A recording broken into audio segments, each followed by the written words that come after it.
Hi guys, tonight I want to take you on a journey through time, drifting back to an era where the world was wide, the maps were unfinished, and the only clock was the slow movement of the sun across a vast, turquoise sky.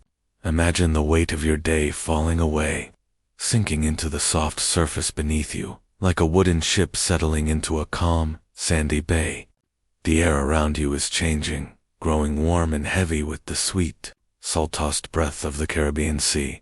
We are moving into the early years of the 16th century, a time when these waters were a quiet frontier of light and liquid, a place where time itself seemed to slow down and breathe with the rhythmic pulse of the ocean. The water here is unlike any other in the world, a living tapestry of blues that defies description. As you look out across the deck of a slow-moving vessel, you see the surface of the sea as a vast, shimmering silk sheet. In the shallow lagoons, the water is a pale, translucent jade, so clear that you can count the individual grains of white sand on the bottom, many fathoms below. You see the shadow of the ship gliding over the seafloor, a dark, silent shape moving across the coral gardens, where sea fans wave lazily in the current like underwater forests. Further out, where the continental shelf drops away into the deep, the color deepens into a rich, royal indigo blue, so profound and ancient that it feels as though you could fall into it and drift forever through the heart of the world. There is no sound but the gentle, persistent lap of the waves against the hull, a soft, hollow thumping that echoes through the timbers like a slow and steady heartbeat. The wind is your constant companion here, a silent force that guides your way. These are the trade winds, the steady, reliable breath of the Atlantic that carries you westward toward the sunset. They do not gust or howl. They simply persist, a warm and gentle pressure against the heavy canvas sails. The sails are not the bright white of modern ships, but a weathered, sun-bleached cream, stained by the salt of the crossing and the heat of the tropics, bowing outward with a quiet, tireless strength. The rigging thick, heavy ropes of hempen sisal hums, a low vibrato note as the wind passes through it. It is a music of the elements, a natural lullaby that tells you the ship is safe, the wind is fair, and the journey is long. In this era, there is no need for haste. A journey from one island to another might take days of patient tacking, and you learn to love the stillness of the mid-afternoon, when the sun is high and the world seems to pause in a golden, humid haze. Think of the ship itself, a living creature born of the great forests of the old world. It is made of oak and pine, and it has a voice of its own that speaks in the language of the sea. As it rolls slowly on the long Atlantic swells, the timbers groan and creak in a rhythmic, comforting dialogue. It is the sound of wood rubbing against wood, a dry, deep rubbing that reminds you of the immense trees from which these planks were hewn. You can smell the scent of toasted resin, of dark Stockholm tar used to seal the seams against the brine, and the faint, earthy aroma of the cargo stowed deep in the hold. Perhaps there are crates of dried ginger, or bundles of tobacco leaves, or simply the clean, cool scent of the freshwater casks. It is an organic, grounding smell that connects you to the physical world while your mind drifts across the endless blue. The islands appear on the horizon like low purple clouds, shimmering in the heat. As you draw closer, they resolve into vibrant, startling greens.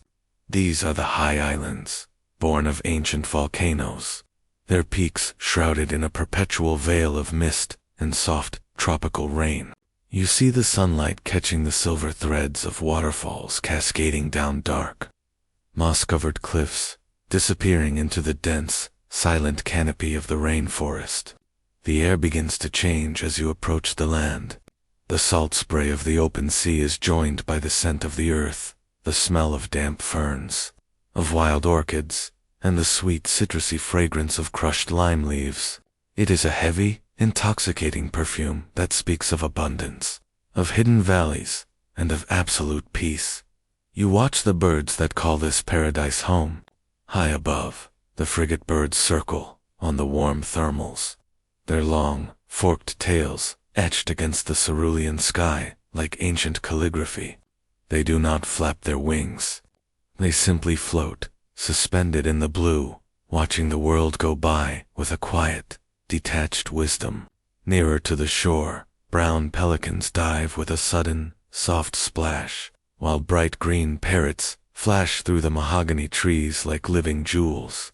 Everything here moves with a sense of purpose, yet without any sense of rush. The natural world in these islands is in no hurry to reach tomorrow. It exists in an eternal, sun-drenched present as the afternoon begins to wane. The light turns to liquid gold, softening the edges of the world. The shadows of the masts grow long across the deck, tracing slow patterns on the wood, and the sea becomes a mirror for the setting sun. The water is no longer blue, but a shimmering metallic path of copper and bronze. You find a quiet place to sit, or lie down, watching the way the light catches the spray thrown up by the bow.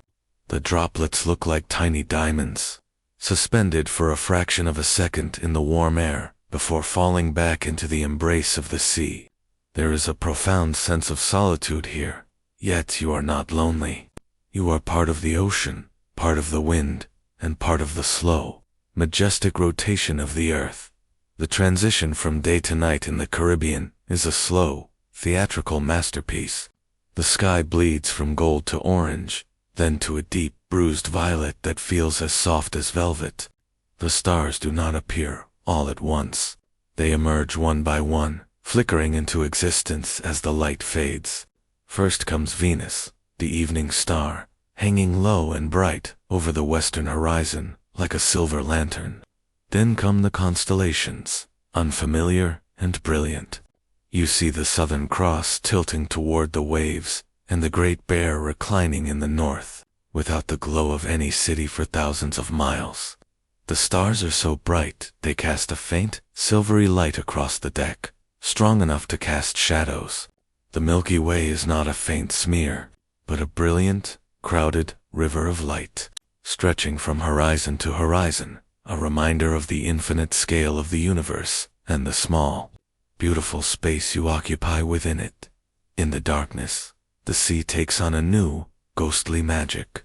Look over the side of the ship, into the dark water, passing by the hull. You see sparks of cold, green fire dancing in the foam. This is the bioluminescent tiny creatures of the deep that glow when the water is stirred by the ship's passage. As the vessel moves, it leaves a wake of soft, emerald light, a glowing path that lingers for a moment in the dark before fading back into the deep. It is as if the ship is sailing through a sea of fallen stars. The sound of the water is different now, too. In the cool of the night, the waves seem to whisper, a soft, shushing sound that lulls you deeper into a state of total relaxation. The crew on deck moves in a shared, respectful silence. Their bare feet pad softly on the smooth planks, a sound so quiet it is almost lost to the wind. They speak in low, hushed tones, their voices carried away by the breeze before you can catch the words. There is a sense of shared quiet, a deep respect for the vastness of the night. The helmsman stands at the great wooden tiller, his eyes fixed on the stars or the glowing compass card, guiding the ship with subtle, intuitive movements. You realize that for centuries, people have moved across these waters in exactly this way, lying on the wind, the stars, and the steady resilience of wood.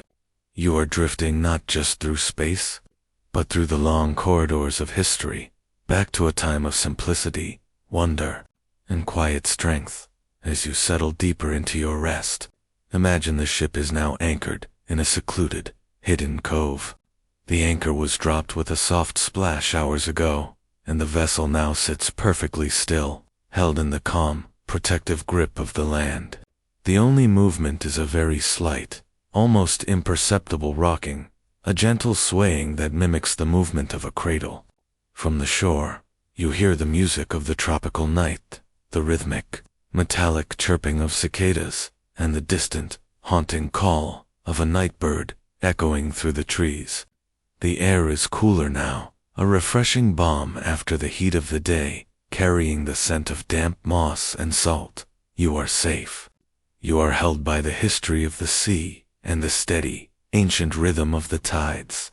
The wooden ship is your sanctuary, a small world of warmth and safety in the vast, starlit Caribbean. There is nothing you need to do, nowhere you need to be. The journey is the destination, and the journey is slow and beautiful. Let the image of the turquoise water and the sound of the creaking wood fill your mind, smoothing out your thoughts, until they are as calm and clear as the surface of a sheltered bay. The history of this place is written in the water, in the way the currents move around the islands, and the way the sand shifts on the beaches. It is a history of silence, of long days under the sun, and long nights under the stars. It is the story of the first voyagers who saw these emerald peaks rising from the sea, and felt the same sense of awe and peace that you feel now. As you drift toward sleep, imagine yourself as one of those early travelers, seeing the world for the first time, unburdened by the weight of the future, simply existing in the perfect, peaceful present. This is your sanctuary, a small, swaying pocket of peace in the vastness of the Caribbean night. The air here is thick with the comforting sense of a working vessel, the deep, earthy aroma of pine tar, the salt-crusted scent of seasoned timber, and the faint, sweet smell of old rope. The ship is not merely a vehicle. It is a living, breathing entity, and tonight it is cradling you in a slow and ancient rhythm. Listen to the voice of the ship. It is a symphony of low-pitched sounds, a language of wood and tension. As the hull meets the long, slow swells of the ocean, the timbers settle against one another with a deep, resonant creak. It is a sound that begins in the keel and vibrates upward through the ribs of the vessel. A slow and heavy groan that speaks of strength and endurance. It is the sound of 1,000 planks working in unison, a comforting reminder that you are held within a structure designed to withstand the infinite weight of the water above you. On the deck, the night watch is moving with the quiet grace of men who have lived their lives on a tilting floor. You hear the soft, muffled thud of bare feet on sun-bleached, wood-slow, measured steps that pace the length of the quarterdeck. There is no urgency in these footsteps. They are the steps of a sailor who knows the stars and the wind, a man who has learned that on the sea, time is measured not by hours, but by the steady rotation of the constellations. Occasionally you hear the faint, metallic clink of a lantern being set down, or the soft rustle of a heavy wool coat as a sailor adjusts his position against the bulwark. These sounds are distant and blurred, a quiet human presence that makes the silence of the ocean feel less lonely. The ship is a world of texture and touch. Imagine the feel of the thick hempen ropes, worn smooth by the friction of 1,000 hands. They sway in the darkness, making a soft, rhythmic scuff as they brush against the masts. The rigging is under constant tension, singing a low-pitched drone as the trade winds pass through the shrouds. It is a vibration you can feel in the marrow of your bones, steady, anchoring note that resonates through the hammock and into your body. The sails, too, have a voice. High above, the great squares of canvas are full and heavy, breathing with the wind. When the wind shifts slightly, the sails give a soft, muffled thump, like the heartbeat of a giant bird as they adjust to the new pressure. It is a sound of immense power, harnessed into a gentle, forward motion. Think of the men who live here. These are not the pirates of legend, but tired sailors living a life of quiet, repetitive routine. Their hands are calloused and stained with tar, their eyes lined from squinting at the sun-dazzled horizon. In the quiet hours of the night, they find solace in the simplicity of their tasks. Perhaps a sailor sits on a hatch cover in the moonlight, slowly picking apart an old piece of junk rope to make oakum for caulking the seams. The sound is a soft rip-pause, a meditative rhythm that occupies the hands while the mind drifts across the dark water. Another might be leaning over the rail, watching the bioluminescence in the wake, tiny glowing creatures that turn the churned water into a path of emerald fire. There is no talk of gold or glory here. There is only the wind, the water, and the shared silence of men who have made the sea their home. The motion of the ship is the most immersive sensation of all. It is a slow, circular rolla, gentle tipping to the left, a long pause at the apex, and then a slow, graceful slide back to the right. It is a movement that bypasses the conscious mind and speaks directly to the body, a primal rocking that mimics the earliest memories of comfort. As the ship dips into the trough of a wave, you feel a momentary lightness, a sense of being suspended in air, before the hull rises again to meet the next swell with a soft, watery hush. The water rushes past the thick oak planks just inches from your head, a constant, bubbling hiss that sounds like the wind through a forest of pines. It is a white noise that blankets all other thoughts, smoothing out the jagged edges of the day until everything is as fluid and calm as the sea itself, deep in the hold. The cargo shifts almost imperceptibly with the motion, a slow, dry rustle of burlap sacks, and the dull thud of a water cask settling into its bed of sand. The smell of the ship changes as the night air cools. The heavy scent of the tropical date, the heat, the salt, the humidity gives way to a crisp, clean freshness. The breeze that drifts through the open ports carries the scent of distant islands, a perfume of damp earth and night-blooming jasmine, traveling hundreds of miles across the waves to reach you. It is a reminder that you are a traveler, a guest in a vast and beautiful world that is always in motion, even when it feels perfectly still. The stars above the deck are so bright, they seem to hum with their own light. The helmsman stands at the great wooden tiller, his hands resting lightly on the wood, feeling the push and pull of the ocean against the rudder. He guides the ship not with force, but with a subtle understanding of the water's will. He watches the way the masthead traces a slow looping arc against the Milky Way, using the celestial map to find his way through the dark. This is the true life of the sailor, a quiet, constant dialogue with the elements, a life of patience and observation. There is a profound sense of safety in this knowledge that the ship is being guided by experienced hands, that the wind is steady, and that the sea, for all its power, is a predictable and rhythmic companion. As the hours of the night stretch on, the ship seems to grow even quieter. The footsteps on deck become less frequent. The creaking of the timber becomes a soft, background hum that you no longer consciously hear. The world has shrunk to the size of your hammock, to the warmth of your own breath, and the steady, swaying motion of the vessel. You are drifting in a timeless space, somewhere between the old world and the new, held in a wooden cradle that has been weathered by the sun and salted by the spray. The history of the ship is in every grain of the wood, in every knot in the rope, and in the quiet, weary breath of the men who sail her. Let the image of the dark, starlit Caribbean fill your mind. See the masts reaching up toward the crowded sky, the white foam of the wake glowing in the dark, and the endless horizon where the sea meets the stars. There is no beginning and no end to this journey. There is only the beautiful, repetitive now. The ship is your world, and the world is at peace. The timber groans one last time, a deep and satisfied sound, as the ship settles into a long, smooth glide. The water whispers its secrets to the hull, a soft she that tells you everything is as it should be. You are safe, you are tired, and the sea is holding you close. We have left the restless movement of the open Caribbean Sea behind, passing through a narrow, hidden gap in the limestone cliffs where the surf breaks white against the rocks. Now, the ship glides into a secret lagoon, a place so calm that the water looks like a sheet of dark, poured glass.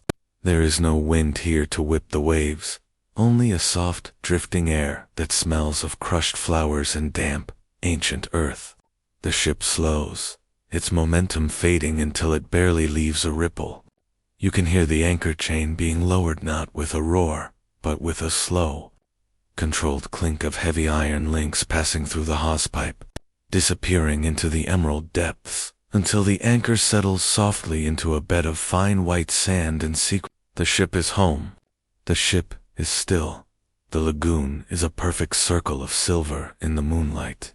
Around the edges, the mangroves grow thick and tangled, their roots reaching into the salt water like the fingers of a sleeping giant.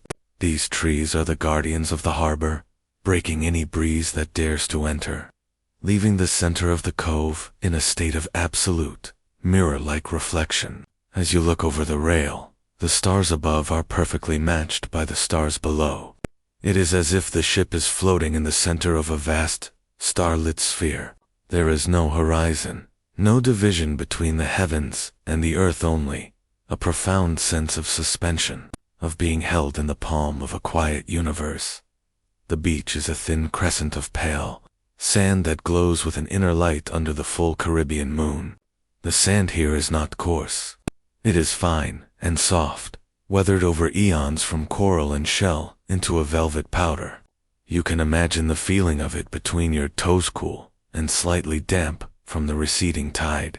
Lining the beach are the silhouettes of the palm trees, leaning out toward the water at impossible angles. Their fronds move with a slow, hypnotic rhythm, catching the moonlight on their waxy surfaces. The sound they make is a dry, metallic Rusella soft she that matches the rhythm of your breathing. It is the sound of the island whispering to the sea, a secret conversation that has been going on for 1,000 years. A small wooden dock, built of weathered cedar and mahogany, reaches out from the shore into the shallow water. It is an old structure, put together with wooden pegs and heavy hemp lashings, rather than iron nails. The wood has been bleached silver by the sun and smoothed by the salt spray until it feels like silk to the touch. At the very end of the dock, a single lantern has been placed on a low post. The flame inside is steady, sheltered from the air, casting a warm amber glow that reaches out across the ripples. The light doesn't penetrate the dark water. It dances on the surface, creating a path of flickering gold that leads from the ship to the shore. You can hear the water lapping against the docks, pilings a soft hollow, rhythmic thump gurgle that marks the slow rise of the tide. Further back, where the sand meets the shadows of the forest, a small cook fire has been reduced to a bed of glowing orange coals. There is no smoke now, only the faint, sweet scent of burning pimento wood. A few sailors have chosen to sleep on the shore tonight, their forms dark and motionless against the pale sand. They are wrapped in light woolen blankets or pieces of old sailcloth, their heads resting on their sea chests. There is a deep, communal peace in their presence. They are men of the sea who have finally found the solid, unmoving earth, and their sleep is heavy and dreamless. The firelight flickers on the trunks of the nearby trees, massive mahoganies and tall silk cottons with buttressed roots that disappear into the dark undergrowth. The sounds of the forest are a delicate, layered tapestry of life. You hear the high, clear whistle of the tree frogs, a sound so constant and rhythmic that it becomes a form of silence. Occasionally, there is the soft clack of a land crab moving over a piece of dried driftwood, or the distant, muffled call of a night heron as it moves through the mangroves. These sounds do not startle. They are the background radiation of the tropics, a reassuring signal that the world is in its proper order.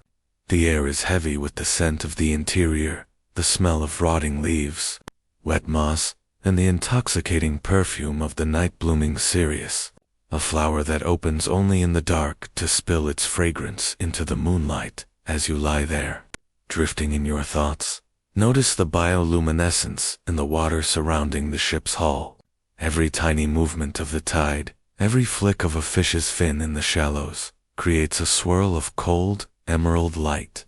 It is as if the water itself is alive with liquid electricity. If you were to dip a hand into the lagoon, your fingers would be outlined in glowing green sparks. This is the magic of the hidden harbors, a secret light show intended only for those who are still enough to see it. The ship sits in a pool of this ghostly radiance, its dark wooden sides reflecting the green glow, making the vessel look like a dream ship sailing through a sea of light. The history of this place is written in the silence. This lagoon has seen the arrival of the first canoes, the cautious entry of Spanish caravels, and the quiet resting of those who live outside the law. But tonight, there is no conflict. There is no gold, no pursuit, no urgency. There is only the restorative power of the stillness. The ship itself seems to be drinking in the calm. The masts, usually so vocal in the wind, are silent now, reaching up into the crowded sky. The rigging is slack, the ropes hanging in long, graceful curves, like the webs of giant spiders. The wood has cooled from the heat of the day, and the entire vessel feels grounded, heavy, and secure. Imagine the feeling of the humidity on your skin, a warm, soft weight that discourages movement and encourages surrender. It is a blanket of air that smooths out the edges of the world. Your thoughts begin to slow, matching the slow rotation of the stars. You are no longer a person with a name or a destination. You are simply a part of the harbor. You are the moonlight on the water, the rustle of the palms, and the steady, orange glow of the dying fire. You are hidden. You are safe. You are at rest. The moon moves higher, turning the world from gold to a brilliant, cool silver. The shadows on the beach grow shorter, and the mist in the mangroves begins to thin, revealing the dark, twisted shapes of the roots. The tide has reached its height, and now pauses a moment of absolute equilibrium, where the water is neither rising nor falling. In this moment of perfect balance, the world seems to hold its breath. There is no sound at all, no frog, no bird, no ripple. Just the infinite, velvet dark, and the knowledge that you are tucked away in a corner of the world, where time has no meaning, as you drift closer to the edge of sleep. Let the image of the lantern on the dock be the last thing you see. It is a small, steady light in a vast, dark world, a symbol of the quiet human presence in the wild heart of the islands. It flickers once, twice, and then burns steady again, casting its long, golden reflection toward you. The water continues to whisper its secrets to the sand, a soft, repetitive she that lulls you deeper and deeper into the darkness. The ship is steady. The harbor is still. The islands are watching. Sink into the warmth. Sink into the silence, and let the history of the hidden sea carry you away into a long and beautiful rest. The night is long, and the dawn is many hours away. There is nothing to do but exist in this peace. The wooden dock creaks once more, a soft, settling sound, and then the silence returns, deeper than before. You are drifting now, moving away from the shore, away from the ship, into the vast and quiet territory of your own dreams. The Caribbean is wide, the harbor is hidden, and you are perfectly, entirely safe. Imagine that the air around you has grown soft and warm, carrying the faint, clean scent of the open sea and the sun-wrought aroma of weathered oak. We are stepping onto the deck of a vessel where the stars are the only lanterns and the silence of the night is a shared blanket. Here, we find a community built not on the whims of kings or the harsh laws of distant lands, but on a simple, quiet promise made between men who have seen the horizon and found peace in the brotherhood of the waves. Tonight, we reflect on the pirate code, the articles. Imagine a heavy piece of parchment, thick and cream-colored, laid out on a table in the captain's cabin. The light from a single tallow candle flickers, casting a warm amber glow that dances across the ink. This paper is not a document of war. It is a document of peace.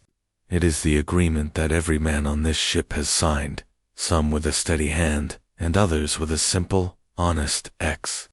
Each mark represents a vow to treat one another with fairness, to share the burdens of the sea, and to look out for the brother sleeping in the hammock nearby. It is a social contract born of a deep desire for order and mutual respect. Listen to the ship as it breathes in the dark. You can hear the slow, rhythmic creak hush of the timbers, a sound that mirrors the steady rise and fall of your own chest. On this ship, the idea of fairness is as constant as the trade winds. When the sun is high and the work is heavy, every man knows his place and his purpose. There is no one so high, that they do not lend a hand to the ropes, and no one so low that their voice is not heard when the crew gathers to talk. Imagine the quiet satisfaction of a community where every man is a shareholder in his own destiny. When decisions are made, they are made in the open, under the vast canopy of the sky, with the slow murmur of the ocean as the only witness. Think of the meals shared on the deck as the sun begins its slow descent toward the western horizon. The light turns to liquid gold, and the air grows cool and refreshing. The crew gathers, sitting in small circles on the hatch covers or leaning against the bulwarks. There is no hierarchy here. The captain sits among the sailors, sharing the same wooden bowl of stew, the same hard-pressed bread, and the same stories of home in the sea. You can hear the soft clink of spoons and the low, tired hum of conversation, the kind of talk that only happens between people who trust one another implicitly. It is a moment of deep, communal rest, where the simple act of eating together reinforces the bond of the brotherhood. The heart of this order is the quartermaster. Imagine a man with a steady gaze and a voice like Roland's surf. He is the guardian of the code, the one chosen by the crew to ensure that the rules of fairness are always upheld. He doesn't lead through fear, but through the quiet strength of his integrity. He is the one who measures out the water with a careful hand, ensuring that even in the driest weeks, every man receives his portion. He is the mediator who sits between two sailors when a disagreement arises, listening with patience and guiding them back to the center of their shared agreement. In his presence, the ship feels stable and secure, a place where justice is not a distant concept, but a daily practice. There is a profound kindness in the way this community handles the unexpected. Within the code lies the promise of the common chest. Imagine a small, heavy box made of iron-bound cedar, tucked away in a safe corner of the ship. This is the crew's insurance, their collective safety net. If a sailor is injured or grows too old to climb the tall masts, he is not cast aside. The chest provides for him.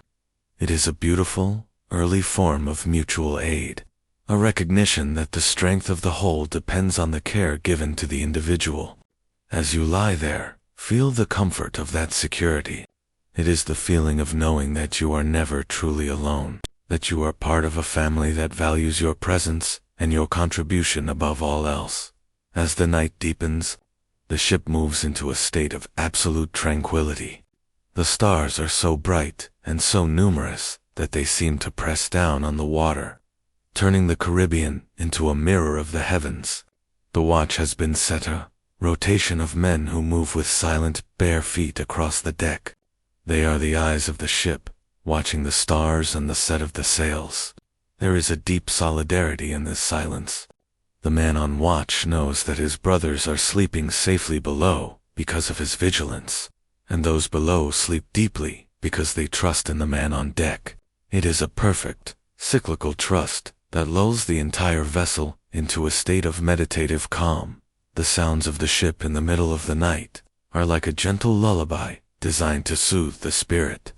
You hear the soft, rhythmic lap-lap of the water against the hull, sound that is both ancient and constant. You hear the rigging singing a low, single note as the breeze passes through it, a sound so subtle it feels like a vibration in the air.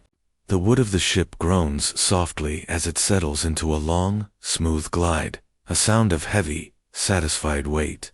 Everything on the ship is in its right place. The ropes are coiled, the lanterns are dimmed, and the code remains as a silent, invisible anchor for the soul. Imagine the atmosphere in the hold where the crew sleeps. It is a warm, dark space, filled with the steady, synchronized breathing of 50 men. The hammocks sway in unison with the movement of the sea, a slow and graceful motion that mimics the swaying of a field of tall grass. There is no tension here, no resentment. The fairness of their lives has smoothed out the edges of their spirits. They are men who have found a way to live together in peace, bound by a shared vision of a world where respect is the only currency that matters. The air is still, smelling of salt and the old, reliable wood of the hull. The history of the sea is often told through battles and storms. But the true history is found in these quiet hours of brotherhood. It is found in the way a sailor helps his friend mend a torn coat by the light of the moon. It is found in the way they share a few drops of precious water during a long calm. It is found in the signatures on the articles, each one a testament to the human desire for a fair and orderly life. This ship is a tiny, floating republic, a world of its own making, where the only laws are those that foster kindness, equality, and rest as you drift closer to sleep. Let the image of the shared table and the flickering candle stay with you. See the parchment of the code, its ink dry, and its promises firm. Feel the slow, circular motion of the ship as it carries this small community across the dark, velvet water. You are a guest on this vessel, a part of this quiet order. There is nothing you need to carry, no burden you need to bear. The Brotherhood is holding you, the code is protecting you, and the sea is guiding you home. The stars continue their slow, majestic dance across the sky, marking the passage of the night with a silent and beautiful precision. The ship is a silhouette of peace against the indigo dark. Every timber, every rope, and every soul on board is in a state of perfect, restful alignment. The water whispers one last time against the wood, a soft, shushing sound that tells you to let go, to breathe, and to sink into the deep, restorative history of the silent sea. The night is vast, the harbor is near, and you are surrounded by the quiet, enduring strength of the Brotherhood. Everything is balanced, everything is fair, everything is at rest. The ship glides on, a vessel of dreams and quiet agreements, moving steadily toward the first light of a distant dawn. But for now, there is only the peace of the dark and the shared breath of the ocean. Sleep now, knowing that the rules of the sea are written in kindness, and that the world you are in is a world of absolute, unwavering peace. The sun has been gone for hours, leaving behind a world of deep, liquid indigo. There is no moon tonight, only the stars, and they are so bright, so numerous, and so close that you feel as though you could reach out and brush them with your fingertips. The air is a soft, cooling velvet, moving gently across your skin like a slow-flowing river. The ship is moving, but it does not feel like travel. It feels like drifting through a dream where time has no beginning and no end. Listen to the water. In the absolute silence of the night, the sound of the Caribbean changes. On the open sea, away from the reefs and the islands, the waves do not break, they simply breathe. You hear a long, low hush as the bow of the ship slides through a swell, followed by the soft, rhythmic lap against the hull. It is a sound of infinite patience. The ocean is not in a hurry to get anywhere, and neither are you. You are held in a cradle of oak and pine, rocking slowly in a rhythmic, three-dimensional dance that lulls the body and quiets the mind. Look up. Above the tall, dark masts, the sky is a cathedral of light. Here in the tropics, the stars are different, larger, clearer, and more vibrant than anywhere else on Earth. The Milky Way is a brilliant, glowing river of silver dust, flowing from one horizon to the other, so dense with light that it casts a faint, ghostly shimmer on the surface of the water. You can see the Great Bear reclining low in the north, and for the first time, the Southern Cross begins to tilt above the southern waves, its four bright stars, acting as a celestial compass for those who know how to read them. In the center of this spinning wheel of light is the North Star, Polaris. It hangs low over the stern, a steady, unblinking eye that never moves. For the sailors on this ship, that star is an old friend. It is the fixed point in a world that is always in motion. As long as that star stays in its place, the ship is on its path. There is a profound comfort in that stability, the knowledge that no matter how far you drift, or how dark the night becomes, there is a light that will always guide you home. Imagine the man at the helm. He stands in the shadows of the quarterdeck, his hands resting lightly on the great wooden tiller. He does not need a lantern to see. His eyes have long since adjusted to the starlight. He watches the way the masthead traces a slow, looping arc against the constellations. He isn't fighting the sea. He is listening to it. He feels the push of the current against the rudder and the pull of the wind in the sails. He navigates by sensation, by the feeling of the stars on his face and the rhythm of the waves beneath his feet. He is the silent guardian of your sleep, moving the ship through the night with a steady, practiced grace. The passage of time at sea at night is a beautiful, slow-motion blur. Without the sun to mark the hours, the night feels endless and expansive. You lose the sense of minutes and seconds, replaced by the slow rotation of the heavens. You watch a star rise from the eastern horizon, climbing slowly toward the zenith, and then sinking toward the west. It takes hours, a journey of absolute silence and peace. This is the true pace of the human soul, not the frantic rush of the land, but the patient, measured movement of the celestial spheres. Below the surface of the water, another sky is reflected. As the ship moves, it disturbs the dark water, waking the bioluminescence of the deep. Everywhere the wood touches the water, there are sparks of neon green and electric blue. It is as if the stars have fallen into the sea and are being churned up by the keel. You see trails of emerald light swirling in the wake, a glowing path that stretches out behind the ship like the tail of a comet. It is a silent fire, a cold and beautiful light that reminds you that the world is magical in ways we rarely stop to notice. The ship itself is a symphony of low-pitched vibrations.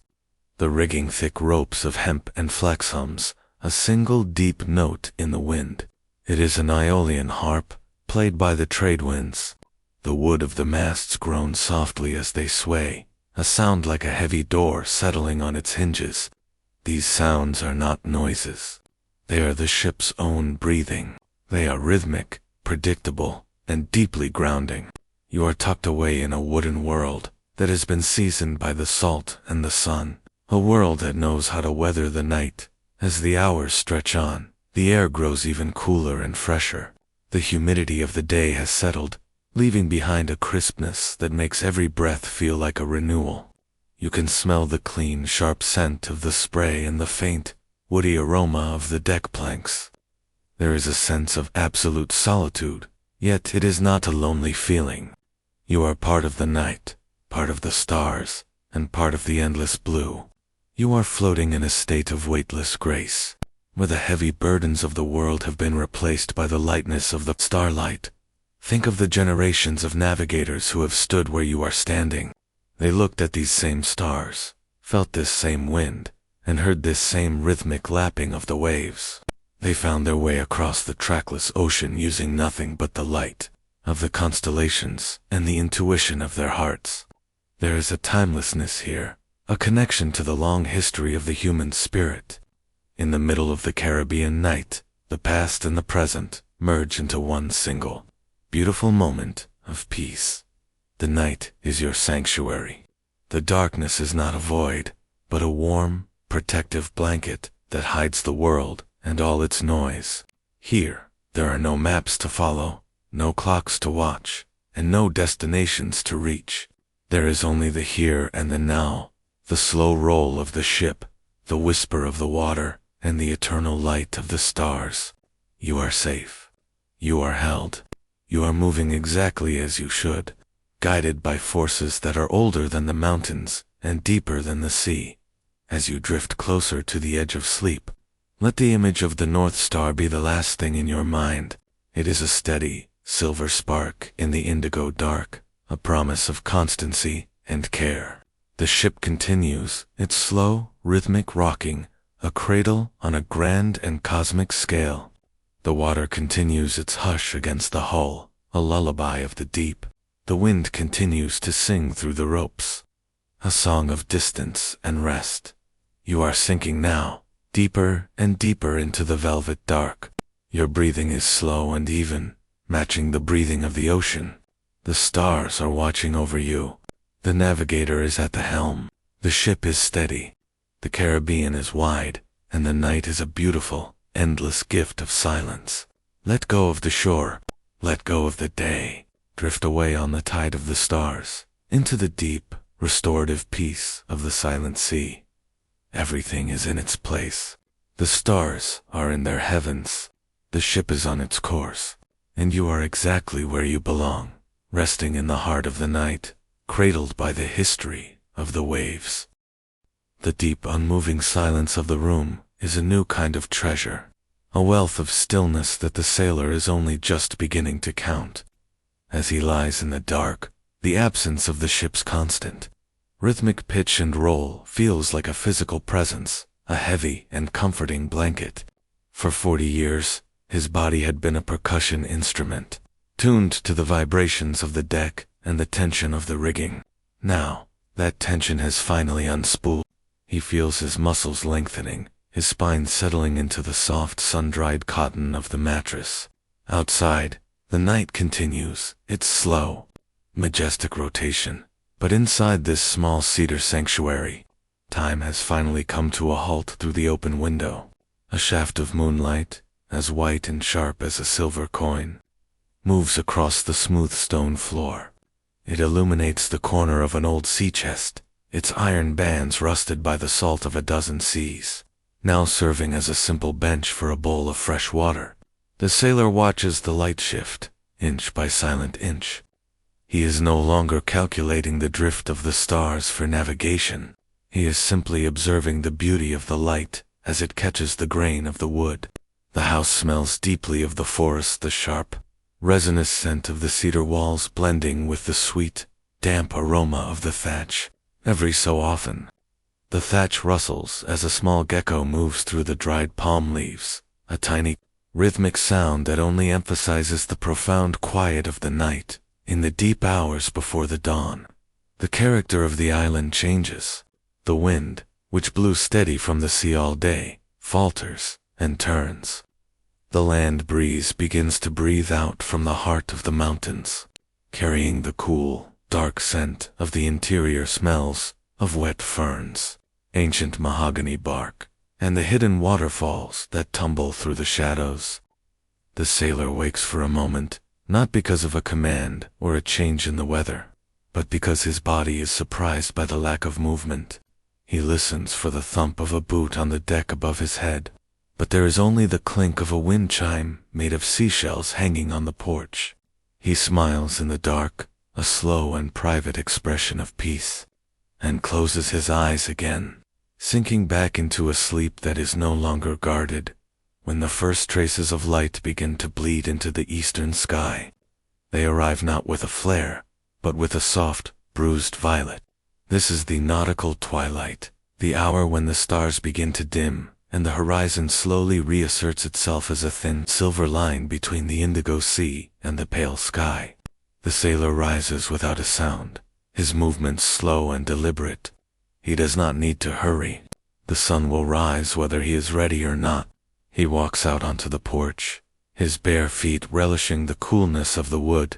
The air is heavy with dew, and every leaf in his small garden is tipped with a diamond-bright drop of water.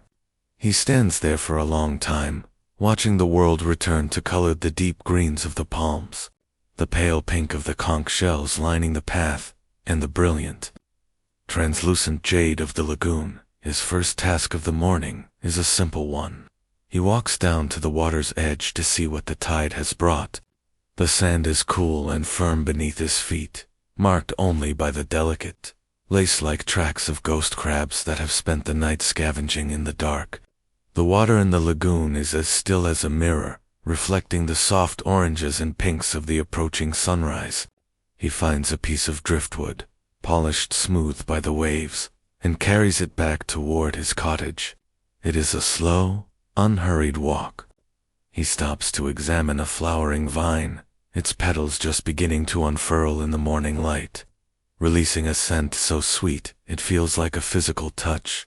This is his new navigation, not by the stars, but by the seasons of the blossoms and the height of the tide. Back at the cottage, he builds a small, efficient fire in the hearth. The crackle of the dry wood is the only sound in the clearing. He prepares a pot of coffee, the dark, earthy aroma filling the room and mingling with the salt air. He sits on the steps of his porch, the warm mug held between his calloused hands, and watches the sun finally break the horizon. The light hits the water with a sudden golden flash, turning the lagoon into a field of shimmering sparks. He remembers the sunrises at sea, when the light meant the end of a long, cold watch and the beginning of another day of labor. Now, the sunrise means something different. It is an invitation to rest, a promise that the day ahead contains nothing but peace. He spends the morning hours in the shade of a large breadfruit tree, working on a small project. He is carving a toy boat for a child in the nearby village, a tiny caravel with delicate masts and a smooth, rounded hull. His knife moves through the soft wood with a rhythmic shaving sound. Sure. There is no pressure to finish, no deadline to meet. He works with the same precision he once used to mend a compass, but his heart is light. He is no longer building things to survive the storm. He is building things to bring joy. The shavings of wood fall onto the sand at his feet, smelling of pine and sun, a small pile of history being reshaped into something new. In the heat of the midday, the island seems to hold its breath. The birds fall silent, and even the wind pauses. The sailor retreats into the coolness of his cottage. The thick stone floor and heavy thatch, keeping the interior as temperate as a cave. He lies down for a nap, a luxury he could never have imagined during his years at sea. The light in the room is soft and dappled, filtered through the woven shutters. He listens to the rhythmic shush of the distant reef, a sound that is now a part of him, as much as his own heartbeat. He sleeps the deep, unburdened sleep of a man who has settled all his debts with the world. As the years pass on this shore, the sailor becomes a part of the landscape himself. He is as much a fixture of the cove as the ancient mahogany tree or the weathered rocks at the mouth of the harbor. His stories, once filled with the roar of cannons and the spray of the Atlantic, have softened. When he speaks now, he talks of the migration of the sea turtles, the best time to plant limes, and the way the light changes just before a summer rain. He has let the sea go, but in doing so, he has found a deeper connection to the water. He no longer fights it. He lives in harmony with its rhythms. The journey that began with a young man looking out at the horizon with hunger has ended with an old man looking at the same horizon with gratitude. The silent sea, which once seemed like an adversary to be conquered, is now a beautiful, eternal neighbor. The long rest is not an end, but a new way of being, a state of grace, where the past is a soft memory and the future is a golden haze. The sailor closes his eyes, the warmth of the sun on his face and the scent of the island in his lungs, and lets the peace of the silent sea carry him into the long, restorative dark. The steady, invisible breath of the world continues to fill the horizon, a constant and gentle companion that asks for nothing but surrender. These are the trade winds, the eternal vientos alisios, moving across the surface of the Caribbean with a reliability that feels like the very pulse of the earth. As you lean against the weathered rail of the ship, you can feel the wind as a soft, warm weight against your skin, a velvet pressure that never wavers and never tires. It is a wind that does not gust or shout. It whispers, a long and sustained note that carries the ship across the blue expanse, as if it were being cradled in the palms of the air. Imagine looking up at the great, square-edged sails. They are stretched tight, their heavy hempen canvas curved into perfect sun-bleached arches. There is no flapping of fabric, no frantic snapping of line. The sails are full and silent, holding the breath of the Atlantic and turning it into a slow, majestic motion. The color of the cloth has faded over weeks of travel, turning from a sharp white to a soft, creamy oatmeal, stained here and there by the salt of the spray and the golden heat of the tropical sun. You can see the fine grain of the weave, a testament to the thousands of hours of human labor that went into spinning and looming this fabric, all of it now working in harmony with the invisible currents of the sky. The rigging is alive with a music of its own, a deep and resonant vibration that anchors the silence of the sea. The thick stays and shrouds, coated in dark, protective tar, hum a low aeolian note as the wind passes through them. It is a sound that sits at the very edge of hearing, a bass note that vibrates in the wood of the deck and the marrow of your bones. This is the sound of progress without effort. The ship is not fighting the ocean. It is being invited across it. Every rope and every pulley is in a state of perfect tension, a balanced architecture of hemp and oak that allows you to drift for days on end without the need to adjust a single line. In this world of wind and water, time begins to lose its sharp edges. There are no clocks here, no appointments, and no deadlines. The passage of the day is marked only by the slow, circular transit of the sun and the shifting gradients of the blue. You watch the shadow of the mainmast as it traces a slow, lazy arc across the deck planks, moving with the precision of a sundial. The morning's pale turquoise deepens into the brilliant, electric cobalt of midday, and you realize that you have spent hours simply watching the way the light catches the white foam of the bow wave. It is a meditative state, a long and peaceful pause where the only requirement is to exist in the present moment. The routine of the sailors reflects this unhurried pace. You see them moving across the deck with a slow, swaying gait, their bodies perfectly synchronized with the roll of the ship. Their work is a quiet repetition of care. A sailor sits in the shade of a sail, slowly and methodically coiling a long hawser, his hands moving in a rhythmic dance of loops and tucks. Another man leans against the fife rail, his eyes fixed on the horizon. Not because he is looking for danger, but because the horizon is a mirror for the mind. There is no shouting, no urgency. They speak in low, quiet tones that are easily swallowed by the wind, their voices as soft as the rustle of the canvas above. The sea itself is a vast, undulating desert of liquid sapphire. Under the steady push of the trade winds, the swells are long and rhythmic, like the deep breathing of a sleeping giant. The ship rises and falls with a grace that is almost hypnotic. 1, 2, 3 seconds of gentle ascent. A momentary pause at the crest where the world feels wide and infinite, and then a slow, sliding descent into the trough. The water hisses along the side of the hull, a constant bubbling sound like a mountain stream, reminding you that even in this stillness, you are moving. You are being carried across the deep by a force that was here long before you arrived, and will remain long after you have reached the shore. As the afternoon lingers in a golden, humid haze, the air becomes thick with the scent of the ship and the sea. You smell the sun-wrought aroma of the pine decks, the salt-crusted hemp of the rigging, and the faint, sweet smell of the freshwater casks stowed below. Occasionally, the wind carries a different scent, a hint of something green and floral from an island hidden far over the curve of the earth. It is a reminder that the world is full of life, even here in the center of the blue. You watch the clouds, great white galleons of the sky, as they sail alongside you. They move at the same pace, driven by the same invisible hand, their shadows cooling the water for a brief moment before they pass on. There is a profound sense of safety in this endless voyage. The ship is a sturdy wooden island, a world of order and tradition that protects you from the vastness of the elements. The wood groans softly, a dry and rhythmic sound of planks settling against one another, telling you that the vessel is strong and the sea is kind. You find yourself drifting into a light slumber, lulled by the vibration of the rigging and the hush-hush of the water. Your thoughts become as fluid as the waves, rising and falling without purpose, eventually smoothing out until they are as calm as a sheltered lagoon at twilight. The trade winds are more than just air in motion. They are a bridge between worlds.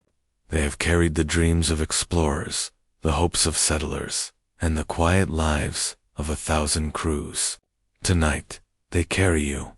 They ask you to let go of the tiller of your own life, to stop trying to steer against the current, and to trust in the steady, persistent breath of the world. The ocean is wide, the wind is fair, and the journey is eternal. You are moving exactly as you should, at the pace of the wind and the rhythm of the heart. As the sun begins to soften, turning from a blinding gold to a deep, glowing amber, the horizon seems to melt. The line between the sea and the sky disappears into a soft, violet haze, and the ship feels as though it is floating in the center of a vast, blue void. The stars will be out soon, but for now, there is only the light, the wind, and the infinite peace of the open sea. Let the steady hum of the rigging be your lullaby. Let the rhythmic sway of the deck be your cradle. You are drifting into the deep, restorative silence of the silent sea, carried by the trade winds into a world where time has finally stood still. The wind continues to blow, steady and warm. The sails continue to hold. The ship continues to glide. Everything is as it has always been, and everything is as it should be. Sink deeper into the warmth, breathe in the salt and the sun, and allow the endless voyage to carry you into a deep and dreamless sleep. The twilight is deepening now, turning the vast circle of the Caribbean into a world of silhouettes and silver, where the boundary between the water and the sky is lost in a soft, violet haze. As we continue to drift through this timeless era, the solitude of the open sea is occasionally interrupted by a rare and beautiful sight, the distant, flickering glow of another life out upon the water. In these early years, an encounter with another vessel is not an event of noise or commotion, but a quiet ceremony of light and shadow, a brief recognition between two small wooden worlds passing in the infinite dark. Imagine looking out across the bow as the last of the sun's warmth lingers in the air, creating a humid blanket that smells of salt and old cedar. On the very edge of the horizon, a shape begins to form, darker than the sky, but softer than the sea. It is another ship, her sails catching the dying light like the wings of a moth, moving with a grace that is both ghostly and solid. There is no urgency to reach her, no need to change course or shout across the waves. You simply watch as the two vessels draw closer, moved by the same invisible breath of the trade winds, their paths crossing like two stars in the night sky. As the distance closes, the intricate details of the other vessel emerge in the soft, gray light, the slow rhythmic rise and fall of her prow, the steady sway of her masts against the emerging stars, and the tiny, amber spark of a lantern being lit on her quarterdeck. You can see the dark lines of her rigging, a delicate web of hemp and tar that hums in the wind, mirrored exactly by the rigging of your own ship. There are no shouts across the water, for the sea at night demands a certain reverence, a sacred silence that no sailor wishes to break. Instead, there is a shared, wordless acknowledgement. You might see a figure standing at her rail, a silhouette against the darkening sky, watching you just as you watch them. It is a moment of profound human connection, an unspoken greeting that says you are both part of the same history, both cradled by the same deep tides. A hand is raised in a slow, tired gesture of goodwill, or a lantern is swung gently in a brief, golden arc, casting a long, dancing reflection across the ripples between the hulls. It is a signal that says, "I see you, brother. You are not alone in the dark." Then, as slowly and as gracefully as she appeared, the other ship begins to fade back into the velvet folds of the night, her lantern shrinking into a single, distant spark until she is, once again, nothing more than a memory of the horizon, leaving you alone with the stars and the steady hush of the water. This language of light and silence is the true heartbeat of the maritime world, a rhythm that guides the spirit toward a deeper rest. Think of the way the ships look when they are at rest together in a sheltered, secret bay, away from the currents of the open ocean. Imagine your vessel gliding into a quiet harbor at midnight, where the water is so still it looks like liquid obsidian, reflecting the masts of the anchored fleet like long dark fingers reaching toward the seabed. As your ship moves toward its mooring, you pass within a few fathoms of another hull, so close that you can hear the other ship breathing. You hear the soft, rhythmic clack-clink of a loose block against the mast, the muffled sound of a sailor shifting in his hammock, and the low, resonant groan of seasoned oak settling into the tide. From a small cabin window, a thin sliver of warm, yellow light spills onto the surface of the lagoon, illuminating the bubbles of your wake for a fleeting second. You might catch a glimpse of an old navigator, his face etched with the lines of 1,000 voyages, hunched over a chart by the flickering light of a single tallow candle. He doesn't look up, but the presence of your ship is felt in the slight ripple that makes his lantern sway.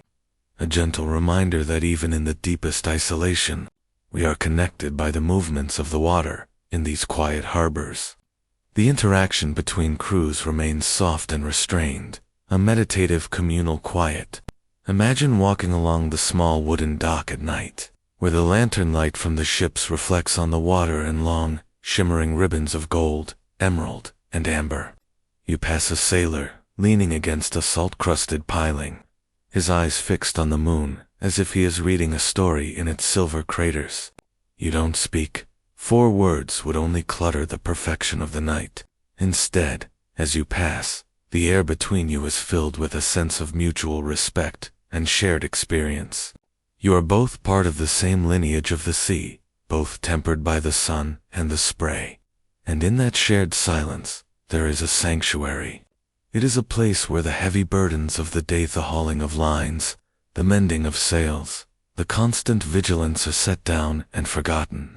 You see them gathered around small, dying fires on the silvered beach, the orange light flickering on their weathered faces like the last embers of the day. They don't need to tell long stories of their voyages. The way they sit, with their shoulders relaxed and their eyes calm, tells the story for them. A shared pipe passed in silence, a nod of the head as one man makes room for another on a fallen mahogany log.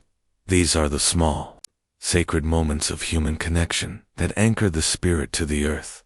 The night watch on deck is perhaps the most beautiful expression of this wordless life.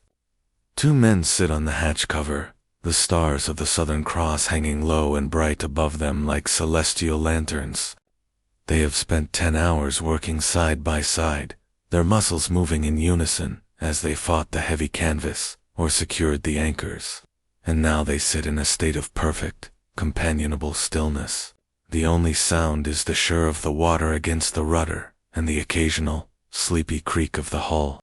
They don't need words to communicate their vigilance or their exhaustion. They are simply there, 2 points of consciousness in the vastness of the Caribbean, held together by the ancient wood beneath them and the infinite sky above. This is a brotherhood of the spirit, a quiet agreement to watch over one another's dreams. You can feel this peace radiating from them, a calm energy that settles over the entire ship like a layer of fine mist as you drift closer to your own rest. Let the image of these quiet, passing lanterns fill your mind and soothe your thoughts. See the amber glow of a single lamp moving slowly across a distant, misty bay, a tiny spark of warmth in a world of cool blues. Feel the heat of a shared fire on a silvered beach, the smoke rising in a straight, thin line toward the moon, carrying with it the scent of cedar and salt. The world is immense, and the ocean is deeper than we can imagine. But there is a profound, unshakable safety in the way we find each other in the dark. Every ship is a home, every hidden harbor is a refuge, and every silence is a promise of peace.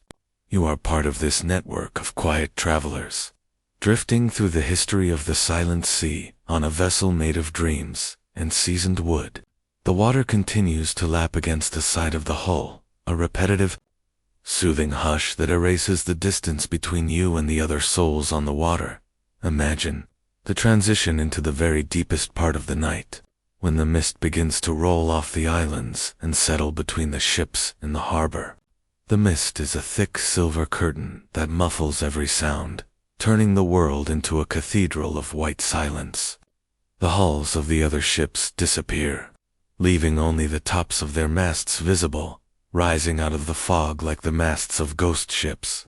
In this space, there is no sense of direction, no sense of time, only the feeling of being perfectly enclosed in a soft, cool cocoon. You are suspended in a world of pure atmosphere, where the air is so clean and so still that every breath feels like a gift. You hear the distant, hollow clump of a wooden bucket being set down on a deck far away. A sound that feels as though it is coming from another century. Everything is settled. The greetings have been made. The lanterns have been dimmed to a soft, glowing coal. And the world is at rest in a shared and beautiful silence. Let go of the need for words, for destinations, for the maps of tomorrow. Sink into the warmth of the communal dark, where every breath you take is echoed by the breathing of the sea and the quiet, steady hearts of 1,000 sailors who have rested in these same waters. The harbor is still, the ships are anchored, and the tide is at its height, holding the world in a moment of perfect, liquid equilibrium. You are safe, you are valued, and you are exactly where you need to be, drifting into the long, restorative peace of the silent sea. The wood of the ship groans, one last time, a sound of deep and total satisfaction, as the anchor chain settles into the sand. The stars continue their slow, silent march across the vault of the sky, and you continue to sink deeper and deeper into the soft, velvet embrace of the night. The voyage is paused, the rest is deep, and the sea is whispering its eternal lullaby to the shore. The history of this night is one of silence and light.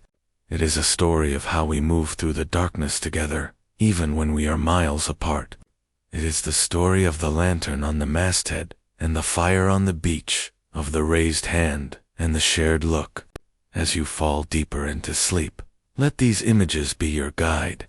Let the rhythm of the waves be your heartbeat, and the glow of the distant ship be your North Star. The night is long, the air is warm, and the Caribbean is holding you in its ancient, salt-sweet arms. There is nothing left to do but surrender to the stillness. The long rest has finally begun, and the world is at peace. Tonight, as the deep indigo of the Caribbean night begins to soften into the palest shades of violet and gray, we find ourselves in that sacred, silent bridge between the stars and the sun. This is the hour of the nautical twilight, a time when the world feels suspended in a breath of silver mist and cool, salt-heavy air. The horizon, which was lost to the darkness for so many hours, begins to reassert itself as a thin, charcoal line against the fading sky. There is no sound yet from the birds or the wind. There is only the rhythmic, patient hush-hush of the water against the ship's hull, a sound that has continued through the night, like the steady breathing of a giant. Imagine standing on the deck of our wooden vessel, your hands resting on the damp, cool rail. The wood is slick with the morning dew, and every rope in the rigging is heavy with moisture, the hemp fibers dark and swollen. The air is at its freshest now, a crisp and refreshing balm that carries the deep, earthy scent of the island's damp moss, wet mahogany bark, and the faint, sweet perfume of night-blooming jasmine that lingers in the mist. As you look out across the lagoon, you see the mist rising from the surface of the water in long, ghostly curls.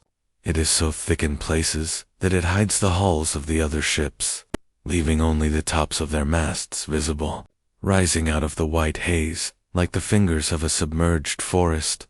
The transition of the sky is a slow, majestic theater of light. In the east, the deep purple begins to bleed into a soft, bruised lavender. The stars do not vanish all at once. They simply fade into the brightening vault, their sharp, diamond-like light softening until they are nothing more than faint, silver memories. The Southern Cross tilts toward the waves, its watch finally over. The air begins to stir, a tiny, tentative breeze that carries the first warmth of the coming sun. This is the moment when the world feels most fragile and most beautiful, a time when the history of the sea feels like a story being written for the first time on a clean, gray slate. Beneath the deck, in the warm, dark belly of the ship, the crew begins to wake.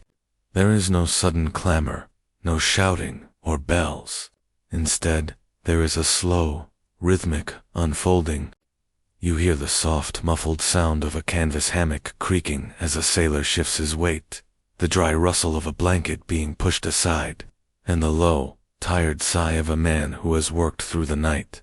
These are the sounds of a community coming to life with the sun.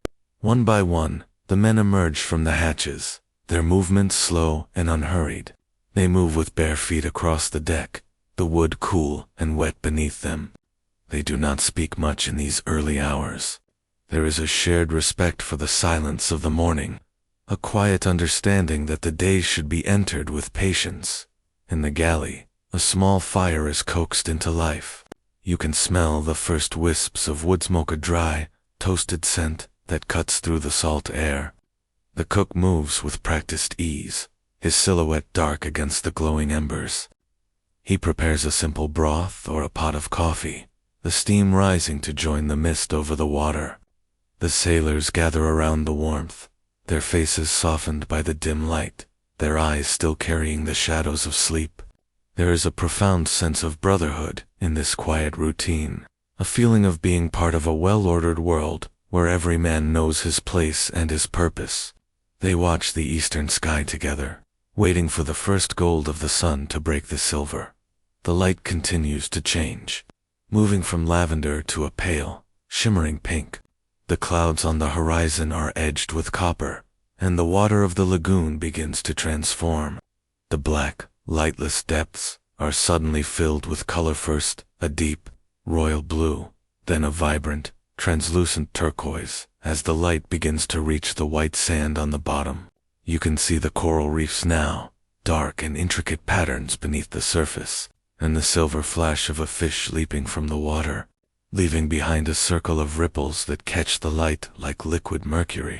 The world is waking up, but it is doing so with a grace that is almost hypnotic.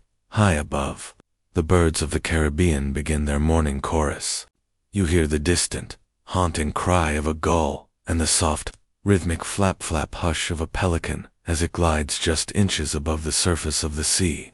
On the shore of the island, the green canopy of the forest begins to glow. The mahogany trees and the tall palms catch the first direct rays of the sun, their leaves turning to brilliant emerald. The mist in the mangroves begins to thin, dissolving into the warm air until only a few stray wisps remain, clinging to the dark, tangled roots. The island appears to rise out of the sea once again, a vibrant, living jewel set in a silver-blue frame. The sun finally breaks the horizon, a single, blinding sliver of gold that turns the entire Caribbean into a field of shimmering sparks. The warmth hits your face with a gentle, reassuring touch, chasing away the last of the night's chill. The shadows of the masts grow long and sharp across the deck, and the wood begins to dry, the moisture evaporating in tiny, invisible clouds. The ship seems to expand in the heat, the timbers groaning softly as the wood warms and settles. This is the true beginning of the day, a moment of absolute clarity and peace. The long journey of the night is over, and a new world is born from the waves. The sailors begin their morning chores with a rhythmic, meditative focus. You hear the soft shush-shush of a holy stone as a man scrubs a section of the deck, the rhythmic clink of a bucket handle, and the low, steady hum of a man whistling a tune so soft it is barely audible over the waves. There is no rush to set sail or to seek adventure. For now, the focus is on the ship, on cleaning the wood, checking the lines, and preparing the vessel for the hours of light ahead. It is a life of simple, repetitive beauty, a life governed by the movements of the sun and the tides. You find yourself drifting into a state of total relaxation, your breathing matching the slow, steady rhythm of the ship's morning work as the sun climbs higher. The pale light of dawn gives way to the brilliant, saturated colors of the tropical day. The sky is a flawless, unblemished blue, and the air is thick with the scent of the sea and the sun. You realize that you are standing in a moment of perfect equilibrium, where the memories of the night and the promises of the day are held in a delicate balance. The history of the Caribbean is not just a story of conflict and gold. It is a story of these quiet, silver mornings, of the patience of the sailors, and the endurance of the wooden ships. It is a story of the light, the mist, and the eternal, silent sea. Think of the way the light filters down through the clear water of the harbor, illuminating the anchors and the heavy iron chains that hold the ships in place. The water is so still that the ships look as though they are floating in air, their hulls reflected perfectly on the surface. You can see the schools of small, brightly colored fish darting around the pilings of the dock, their scales catching the sunlight in flashes of neon blue and yellow. Everything is vibrant, everything is alive, and yet everything is profoundly peaceful. There is a sense of immense space, of a world that stretches out forever in every direction, waiting to be explored at the pace of the wind as you drift toward sleep. Let the image of the Caribbean dawn be the last thing you see. Feel the warmth of the sun on your skin and the cool, salt-tossed breeze in your hair. Listen to the quiet sounds of the ship waking up, the creak of the wood, the murmur of the crew, and the soft, repetitive sigh of the ocean. You are safe, you are held, and you are part of the slow, beautiful transition from darkness to light. The night has given you its rest, and the morning has given you its peace. Sink deeper into the warmth, breathe in the freshness of the new day, and allow the silent sea to carry you into a deep and restorative slumber. The mist has vanished, the stars have gone home, and the sun is high in the sky. The day is yours, but for now, there is only the rest. The ship is steady on its anchor, the islands are bright with life, and the world is at peace. Let go of the shore, let go of the day, and drift away on the golden tide of the morning into the quiet heart of the silent sea. Every timber of the ship is a witness to the peace of this hour, and every wave is a lullaby. You are exactly where you need to be, cradled by the history of the water and the gentle light of the dawn. The sailors move into the shadows of the sails to escape the growing heat. Their tasks nearly done, the ship settles into its daytime rhythm, a slow and patient wait for the afternoon winds. But you are already far away, drifting in the soft, silvered corridors of your own dreams, where the light is always pale and the water is always still. Sleep now, in the warmth and the light, and let the Caribbean morning be your sanctuary. The long rest continues, and the world is quiet. The great, blue expanse of the Caribbean lies before you now, not as a boundary or a challenge, but as an ancient and silent witness to the slow unfolding of time. It is a vast, liquid memory that has held the reflections of 1,000 different moons and the shadows of countless wooden ships. Yet it remains, in its heart, entirely unchanged. As you stand in the center of this stillness, you can feel the sea breathing slow, deep, and rhythmic inhalation and exhalation that has continued for centuries, indifferent to the rise and fall of empires or the frantic ambitions of men. This is the hour where the history of the world dissolves into the history of the water, and the water remembers everything. Listen to the sound of the tide as it meets the shore. It is a soft, repetitive hush, a long and sustained whisper that has been smoothing the same stones and polishing the same grains of sand since the first light of the world. The sea does not speak in words, but in echoes. It carries the faint, ghostly resonance of every wooden hull that has ever carved a path through its waves, the slow, rhythmic creak of seasoning oak, the snap of heavy canvas in the trade winds, and the quiet, tired murmur of sailors talking in the dark. These sounds are not lost. They are woven into the very fabric of the water, sinking slowly through the layers of turquoise and indigo, until they reach the absolute silence of the deep. The Caribbean is a master of patience. It has watched the first canoes glide over the reefs with the silence of a dream, and it has felt the heavy, iron-bound anchors of the great galleons settle into its sandy floor. It has seen the golden light of the midday sun turn its surface into a field of shimmering diamonds, and it has held the cold, silver light of the stars in the middle of a moonless night. To the sea, a century is but a single swell, and a lifetime is no more than a ripple that fades before it reaches the shore. As you drift into this realization, the weight of your own time, the hours, the minutes, and the seconds of your day begins to lift. You are becoming a part of the sea's long, slow perspective, where there is no rush, no urgency, and no end. Look out toward the horizon. where the deep blue of the water meets the soft, hazy violet of the sky. That line is a promise of infinity. It has been the target of 1,000,000 gazes, the hope of 1,000 navigators, and yet it remains untouched and unreachable. The water beneath that line is a tapestry of memory. In the shallow lagoons, where the water is as clear as air, the sea remembers the warmth of the sun-drenched days of the past. It remembers the feeling of the trade winds brushing against its skin, and the way the coral reefs grew, inch by slow inch, over 1,000 years of peace. In the deep trenches, where the light of the sun has never reached, the sea holds the secrets of the beginning of Tima cold. Velvet darkness that is the ultimate sanctuary of rest. The sea is a constant companion to the stars. At night, when the wind dies down, and the surface becomes as flat and dark as a sheet of polished obsidian, the Caribbean becomes a mirror for the heavens.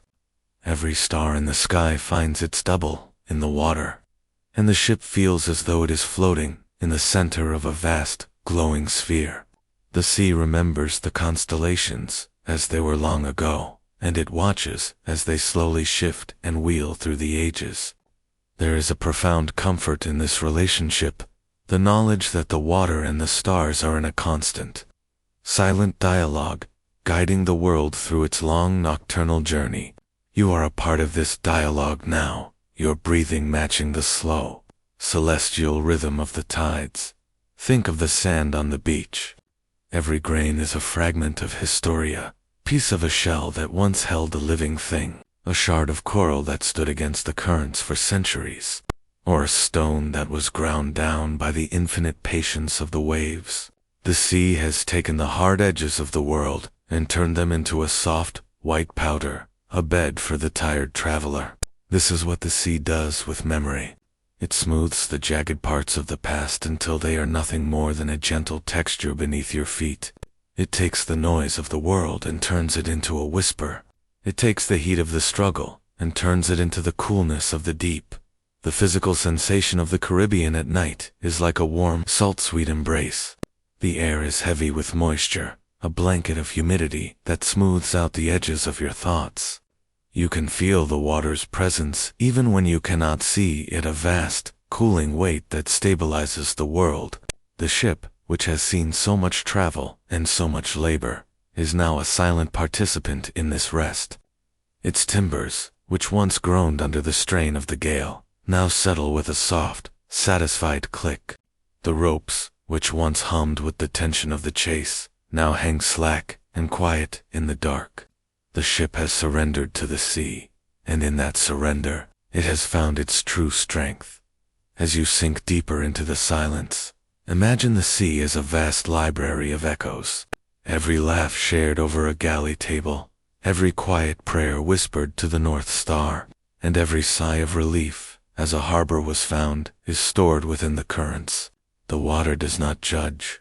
It simply holds. It holds the memories of those who lived outside the law and those who followed it, those who sought gold and those who simply sought a new horizon. In the eyes of the sea, they are all the same travelers in search of rest, children of the tides. You are one of them now, your journey reaching its quiet, golden conclusion. The sea remembers the quietest moments most clearly. It remembers the sound of a single paddle dipping into the water at midnight. It remembers the way the mist rolls off the islands at dawn, and the way the bioluminescence glows in the wake of a drifting boat. These are the small, sacred details that make up the true history of the Caribbean. It is not a history of dates and names, but a history of light, shadow, and movement. It is a story told in the language of the waves, a story that has no beginning and no end. You are drifting into the heart of this story, where the past and the future are nothing more than ripples on the surface of an eternal present. The transition to sleep is like the transition of the tide. It is a slow, inevitable movement that cannot be forced and cannot be stopped.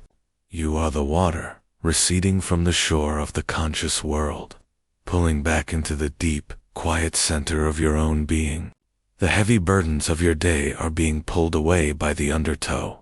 carried out into the vast blue where they will be dissolved and forgotten. The sea is taking them from you, leaving you as clear and as still as a sheltered lagoon at twilight. You are safe. You are held. The sea is watching over you, its ancient, patient heart beating in time with yours. The night is now at its deepest, and the stars are at their brightest. The Caribbean is a silent, silver world, a sanctuary of liquid peace. The wood of the ship is cool to the touch, and the air is as soft as a prayer. There is nothing left to do but exist in the stillness. The history of the sea is your history now, a long and beautiful narrative of rest and recovery. The water continues its work. Hush, hush, hush.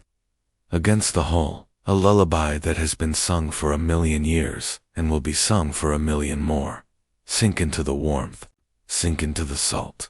Sink into the memory of the water. The islands are asleep, the winds are still, and the sea is at rest. You are floating on the surface of time, guided by the stars and cradled by the history of the waves. The journey is over. The anchor is buried deep in the sand, and the long, restorative silence of the silent sea has finally claimed you. Let go of the light. Let go of the breath. Drift away into the blue, into the dark, and into the perfect, eternal peace of the ocean's memory. The Caribbean remembers you, and it welcomes you home. Every timber, every wave, and every star is a part of this welcome.